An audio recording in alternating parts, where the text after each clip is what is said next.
நற்செய்தி வாசகம். அவர் வாழ்வோரின் கடவுள், இறந்தோரின் கடவுள் அல்ல. மார்க் எழுதிய தூய நற்செய்தியிலிருந்து வாசகம். அதிகாரம் 12, இறைவசனங்கள் 18 முதல் 27. உயிர்த்தெழுதல் இல்லை என்னும் கருத்துடைய சதுசேயர் இயேசுவை அணுகி, போதகரே, ஒருவர் மகப்பேறின்றி தம் மனைவியை விட்டுவிட்டு இறந்து போனால் அவரை கொழுந்தனே மனைவியாக ஏற்றுக்கொண்டு சகோதரருக்கு வழிமரபு உருவாக்க வேண்டும் என்று மோசே நமக்கு எழுதி வைத்துள்ளார். சகோதரர் 7 இருந்தனர்.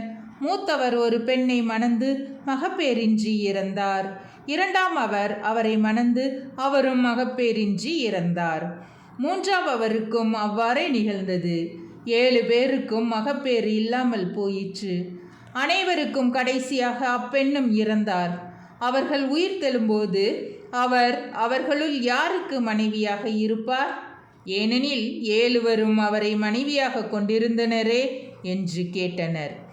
அதற்கு இயேசு அவர்களிடம், உங்களுக்கு மறைநூலும் தெரியாது, கடவுளின் வல்லமையும் தெரியாது.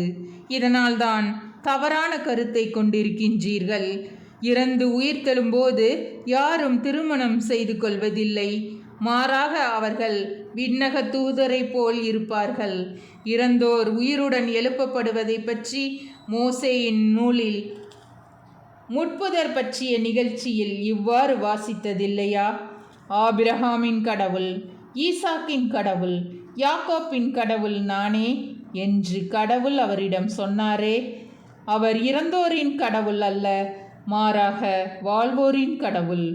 நீங்கள் தவறான கருத்து கொண்டிருக்கின்றீர்கள் என்று கூறினார். ஆண்டவரின் அருள்வாக்கு. கிறிஸ்துவே உமக்கு புகழ்.